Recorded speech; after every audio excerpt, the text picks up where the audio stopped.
Hammalarga ma'lum bo'lgandek, yaqinqi yillardan beri Xitoy mallari butun dunyo bozoriga kirishni boshladi.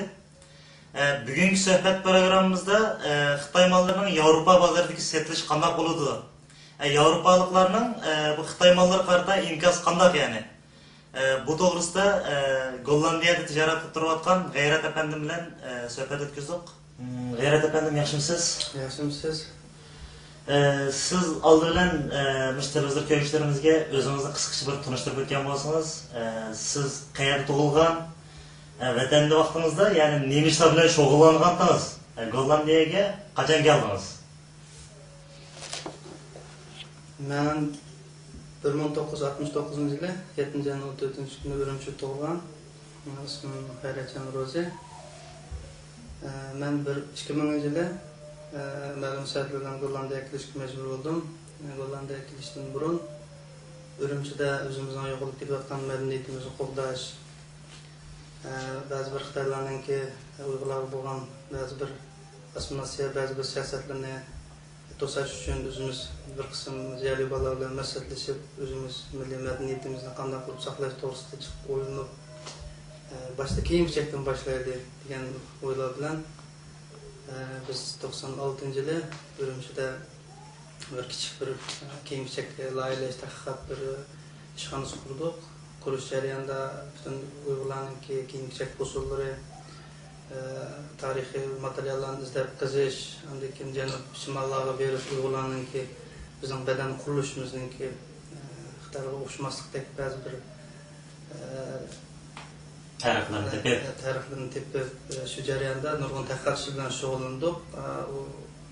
O'zimizning tadqiqot natijamiz biroz yaxshi bo'lgandan keyin buning bir zavod qurib, ya'ni buni xalqqa mulozimat qilaylik degan o'y bilan biz 1996-yili biz rasmiy bir marka chiqarish, Uyg'urlarning o'zimizning bir markasi bo'lsa, biz o'zimizning Uyg'urlardagi cheklik mundaq bir iqtisodni Xitoylarning mollarini sotib olish, mundaq bir yerlar ishlatmasdan o'zimizning ishlab chiqqan mahsulotlar bo'lsa degan bir o'zimiz yaxshi bo'lgandan keyin ulug' qora g'oyalar bilan bu sakrab o'tirib chiqdik. Biz Buraxon degan bir markani jumladan o'tirib chiqardik. Yani şirketning, korxonaning nomi bo'ldi yani. Nomi bo'ldi, ham marka bo'ldi. Buni davlatlik marka dairasida ham qoldirdik. Ham rasmiyat ishlarimiz qonunliq bo'ldi.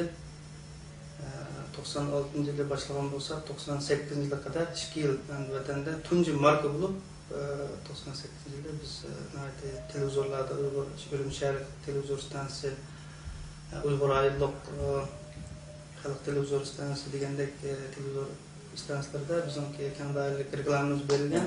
Buraxon kiyim-kechak shirkati, to'g'rimi? Buraxon shirkati, kiyim-kechak shirkati. Siz bir gapni qisqartirib keldi. Desam, biz deganimiz, ya'ni siz shaxsiy o'zingiz qildingizmi yoki bir o'rtaqlik bilan bir Uyg'urlar birlashgan asosda bu shirkatni qurib chiqdingizmi yoki yolg'iz, ya'ni desam chiqib shu yolg'iz shaxsiy kirganmi yani? Siz nima so'radingiz? Biz deganimiz albatta mablag'ni men sog'lom bo'lg'achqa, masalan, men biz deb og'im ko'rdi, chunki bizning korxonachilarimiz Uyg'urlar demoqchiman. Ya'ni Uyg'urlar demoqchiman. Mablag'ni biz men sog'lom bilan men biz deshimdek sabab, chunki buning kuch chiqargan nurg'un ixtiyorli odamlar bor. Bu mablag' silish 10-chi masala, ammo shunday uchun yurakdan o'zim millatiga kuyinib, bundan nurg'un shu korxonaning markalarni loyihalash, kiyim-kechakning usulini loyihalash, butun Uyg'urlarning janub shimollar muzeylarni qizish, tomdagi milliy tomlardagi milliy naqshlarni qizish ishlar bilan nurg'un shug'ullangan iqtidorli ziyoli bolalar bor. Unda bo'lgandan keyin shu savolingizga nisbatan men biz deb oldim buni. To'g'ri. G'ayrat afandim, sizning shu Gollandiyaga chiqib ketishingizga endi ben adırlıkta gapimizdan o'qotim, vatanda masalan cho'ng shirkatlar, ya'ni Uyg'urlarning kiyim-kechak shirkati tunji qatam men ochgan dedingiz. Masalan, nima deb ashani o'zi texnik rivojlantirib dunyoga yuzlanish yo'q, Gollandiyaga nima deb chiqib ketdi yoki biz Gollandiyaga shu shirkatni kengaytirib chiqdingizmi yoki chiqib ketishingizga asosliq sabab bir yoki bir majburlash bormi Xitoy hukumatidan, ya'ni bir nima sababdan chiqib ketdingiz? Bu so'rovnomani yaxshi savol bo'ldi. Men 90 6 yılda bu şirketini başlagan bolsam, 98-yilga nisbatan 2 yil nayt yaxshi mangdi. Jumladan biz 1997-yilda Abdumurayillik, Uyg'urayillik xalq qurultayida 7 kun ko'rganmiz fursatga erishdik. Chunki Uyg'urayillik hukumat ichidami vatanparvar vatanni suyadigan nurg'un yaxshi boshliqlar bor deb o'ylayman. Ularning yordami bilan ko'rgazma ochdik. Undan keyin shuning ulab bilan bir kundan keyin siyosiy kengash yig'ini ochildi. O siyosiy kengash yig'inining xalq vakillariga mulozimat sifatida biz shu Uyg'urchada 8 qavat yig'in binosi bor. Biz Urumchida Balo deb qo'yamiz. To'g'ri. Shuning shu mehmonxonaning kirishininki shu o'ng qo'l tarafda biz ko'rgazma ochdik. Şu vaqtlarda Rabia Qadir onamiz shu xalq qurultiyi vakili sifatida shunday ismni bor, o'ziniki xizmatdoshlari bilan kelib, mening ko'rgazmamni ko'rgan. Uyg'ur rayonining barliq Darmash Uyg'ur avtonom rayonining boshliqlari bu ko'rgazmamni ko'rgan. Ammo xalq ichida bir xil milliy hissiyot qo'zg'alish, ammo ular uchuq deyilmasmi, chiroyda shunaqa bir narsaning xalq ichida kam ekanligi bularning chiroyidan endi ayg'izda deyilmasmi, chiroyidan chiqib turdi. Ular basbasda. Ya'ni bular o'z vaqtida olsin, hammalar xushal bo'ldi, ya'ni milliy rahbarlar. Milliy rahbarlar xush bo'ldi. Ammo shu maydonda bir nechasini beg'ishlimlar yuzbadi.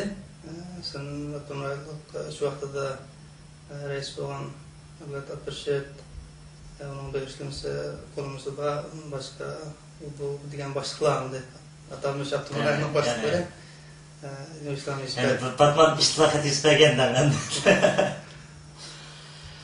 yani demek ya şunda bir küçük kez ben demek ki oğlum nemi sebepten çıkıp gittiniz yani. Nemi de başlaydı aş terek kampete aş çoğun rehberler yani bunun arasında Rabia Qadir anımız mı varken endi hazır siz aldı dep etkende ki bunun arasında nurga yaxshi adamlar batı dediniz endi. Doğru endi.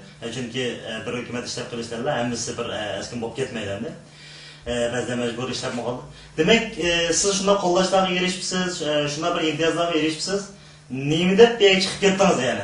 Bunun da bir görünürlük yani bir Xitoy hükümetinin bir astırtın kolu bağmasını ne olursa yakın olması özünüzden nemi asaslık bir maksat yani bir şeyde tekme bir ilgilikini kengaytishmak istedim çıktınız mı? Yaxshi savol bo'ldi. Men albatta 2 yil taraflagan bu şirket, albatta şu xalqning, şu jamiyatning har bir o'rin egallamasa, bu 2 yil bir şirket 2 yil taraflamaydi. Çünkü bir 50 adamga maaş berib, bu şirketni mang'uzib bir 2 yil jarayonida nurg'un bunun kuch ketadi. Şu jarayonda biz bu jamiyatdagi nurg'un iqtidorli xodimlarni şirketga tortib, şirketninki o'zalik ishlab chiqarish ishlari bo'lsin, setish ishlari bo'lsin, setishdan keyingi mulozimat ishlari bo'lsin. Biz nihoyatda kasbiy odamlarni taklif qilib yaxshi ishildik. Demak, biz Uyg'ur korxonachilarda masalan bir ish hosil bo'lsa, biz amalba mas'uliyat o'zimizga olmay, boshqalar ishtirish shunaqa bir xil sun'iylik bir ahvollar bor. Ben gapning ochig'ini qilganda, sizning yetersizlik bor yani o'zingizga. Yetersizlik mi bor? Demak, biz chunki bir 50 yil bir Xitoyning ma'rifida o'zimizning erkin bir ma'rifi bo'lmagan bir asosda biz yetishdik ekan. Demek şu jarayonda demek xalqimizning ong'i bir milliy markani chiqarsak, bu markani biz xalqimiz qabul qilalarmi, qilamanmi?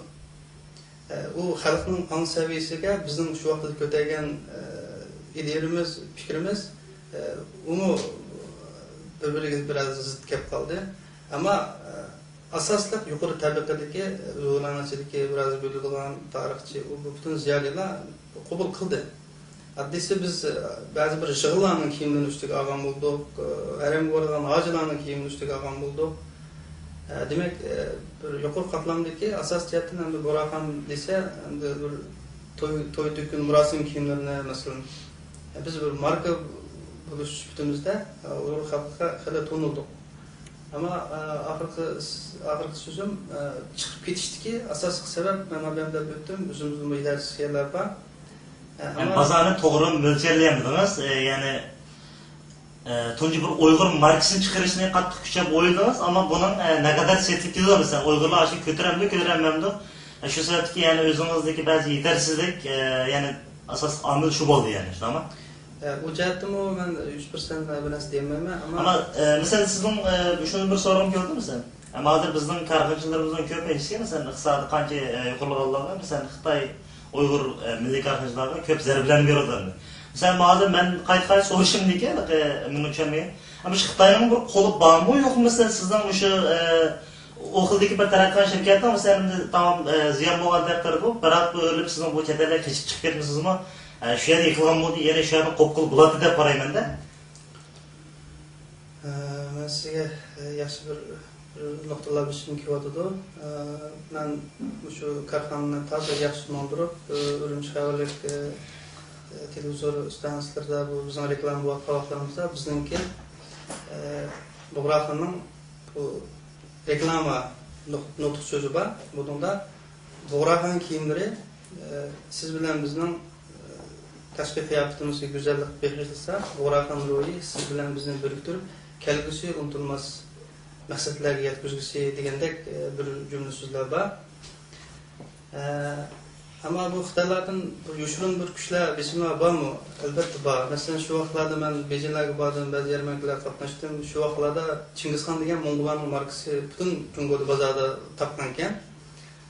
Bilmayman bu Xitoylar bu Chingizxon Mong'ol desa bu tarixga ajoyib o'zlari badal berib, bularning filmdan ishlab bu cho'ng ishlarni qo'llaydi ekan. Endi men bir ishki Meni qo'llab qolib Buğraxan desam degan shu aytgan gapda biz shundan foydalanib bizim milliy madaniyatimizni, milliy kimligimizni o'tirib chiqish g'arazimiz bor albatta shu siyosatlardan foydalanib. Ama biz Uyg'urlarga albatta boshqacha bir ko'z qaraydiganligini shu ishni qilish jarayonida uni tadrijiy suzib ketadi ekansiz. Chunki men bir shirkatdan bizda har yilda bir qatam bizning markamizni tizimlash, yoki yangidan yilda bir qatam angaldirish shunaqa qonun bor Xitoyninki Sud sanat ministrining qonuni. Her yıl bir kadın bunu Xitayca şoyan dedi, birimiz. Apağında bir Xitay dedi, bu Buğraxan degan nima ma'noni bildiradi deb so'rab qoldi. Deganda shuni men dedim, Buğraxan degan shu saltanat, Buğra desa, masalan, tog'ning cho'qqisi erkakga, buni xonni qo'shsa bu podshoyi degan ma'noni bildiradi. Bu kiyim-kechak bo'lgandan keyin, endi bu Xitoy amaldori bo'lgandan keyin buni bunday tushuntirish to'g'ri kelib qoldi. Kiyimning podshosi jumladan bu eng cho'ng podsho bu bir adamga go'zallik yetkazgan bir kiyimning parchasi degan ma'noni bildirdi. Buni sana tarjima qilib bersam deb shuni tushuntirdi. Undan boshqa masalan vatanda ba'zi nashr qilgan Sulton Buğraxonga oid bir kitoblar bordi. Mana bu kitoblar masalan vatan nashr qilgan kitob. Buningda Buğraxon degan Uyg'urlarning tarixida bundan mashhur shaxslar o'tgan. Buningki masalan qabristonligi Aqshda. Deb turib bu masalani biraz endi o'zimiz qo'llash yuzasidan hamda uni degan bo'ldik. Yani shularning ba'zi bir ta'sirlari bo'ldi demak, yani sizga davlatdan aloqador iqtisod ishlarida ta'sir bo'ldi. Undan boshqa masalan bir narsa degim kelyotidi. Men 1997-yili men shu meni Uyg'ur ayollik alayda milliy alayda mahsulotlar ishlab chiqarish korxonasi deb bizning vatandagi 20 korxonani ishga kirgizdi. Siyosat berimizda. Chunki bu vaqtda ishimiz amaliy ish. Bu sebepten ben Cumhuriyet'teki 300 milliy korxona atalmış 300 milliy korxonanınki a'zosi bo'ldim men. O vaqtda bu davlatlik milliy ishlar komitetidan bularga siyosat berish shunaqa bir ishlar bor ekanda, bu bosh kechirim bu degan nurg'un siyosat. Unda bo'lgandan keyin biz ishni taraf qildirish uchun biz bularningki siyosatga muhtoj. Unda biz Beijing bordim, borgandan keyin Ismoil Abatabanni qabul qildi. Ondan boshqa Milliy ishlar komitetininki, iqtisodiy komitetininki ayrim bir bölüm bor ekan. Milliy ishlar komiteti, iqtisodiy komitetininki Van familiyalik bir asalliq millat boshlig'i bor ekan. U bir necha savol so'radi mendan. Zarislarning Uyg'urlarningki milliy korxonachilar qaysi saviyada? Uyg'ur korxona degan biz anglaymiz, bu Uyg'ur rayon degan shu bir tuproq bu yerda nurg'un milliy korxona bor deymiz. Ularning davlatning siyosati yetotandi. Qanday ish deganda men kulib ketdim o'zim. Kulib amaliy ahvol dedim. Chunki men bu ishni qilish jarayonida men burun o'zim yolg'iz masalan mana raqobat chiqib qolarmikin deb biraz o'zim qo'rqanda. Amaliyotda men bu ishni qilish jarayonida qarsam, men o'shunday bir Uyg'ur atalmish bir Uyg'ur rayonida haqiqiy milliy korxona, milliy marka, milliy madaniyat deb ashuni nuqta qilgan bir korxonaning borligini men his qilmadim. Çünkü hükümette mesela Ürümçi şehirlik milli kiyim-kechak zavodi deb zavod var ama onunki baş müdiri Wang familiyalik